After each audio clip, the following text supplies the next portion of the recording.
Erev Tov tunahian Israel Rama zandar som pakhat chi ania sipur pakhat soi leila kan soidonia kan ti to sia blinia dar chu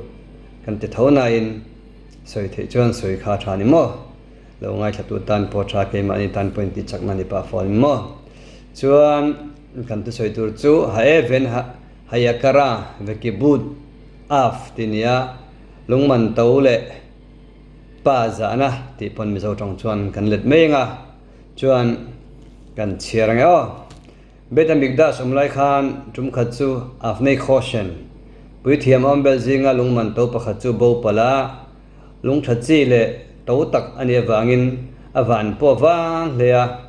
Israel mi fing ho khamim te chu tianga lung tha le lung hluzang tur chuan an chuak ta hloma lung thami bota mun ol lo turatan chuan mo an zong nu chuan Israel rama mun thuma chau andu ang lung chu om ti an chian ta an zinga pakhat chu ashkelan khwa cheng dama ni in natina fapania Israel mi fingle chadikim ti chu ama sabertan chupa dama bula chuan kalta dama ben netina chuan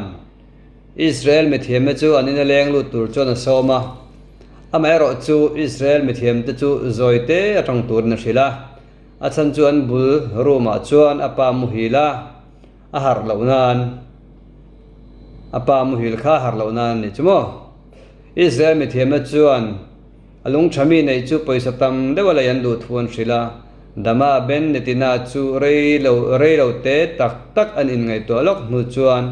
avalo mom veo ma se voin ni alo le atia khamim te chuan tihian changa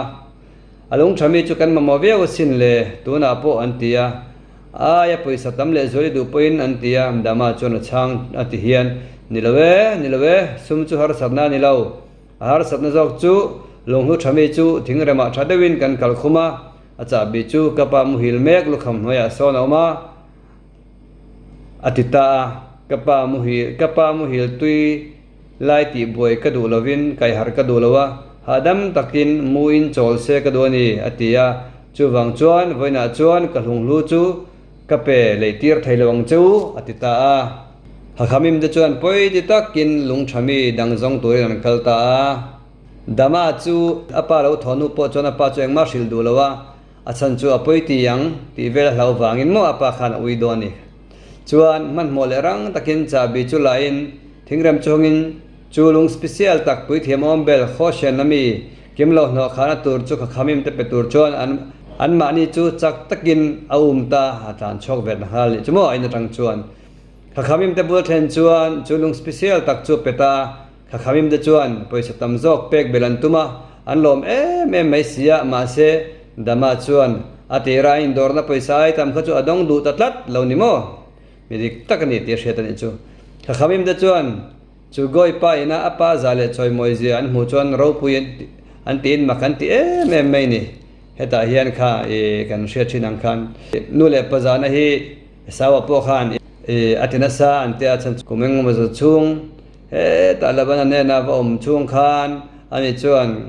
anule pa kha lo chom dola khami mitzwa wang khan ye ko po khan in mu khan au khan that thei pa pal lawina law that thei ve pal mayanga tia arin ve na khan tareng bo khan ya chuan dama thilti dan chu lalpa pathian yan mu chon alom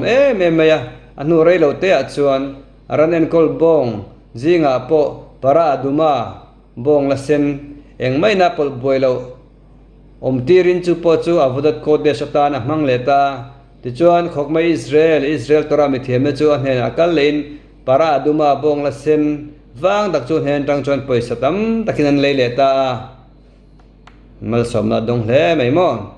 he sipur kazia toblama hian lalpa pathian thadzele felzia kamuin kalunga chehial ni dama thilti dan seminan muwa goi po ni se an mang tangkain athatna chu arul le tani lalpa pathian hi avan thaina van ro pui lainat na khat thinel mi khongai thei takan si tiangin he sipur tanga kan zir thei chu nu le pa nu le pa za le choi moi mai ba ka thil tha kan ti chuan hasemin thil tha tam tak kan ma min chop sak thin ti hi ani e leila to vek ule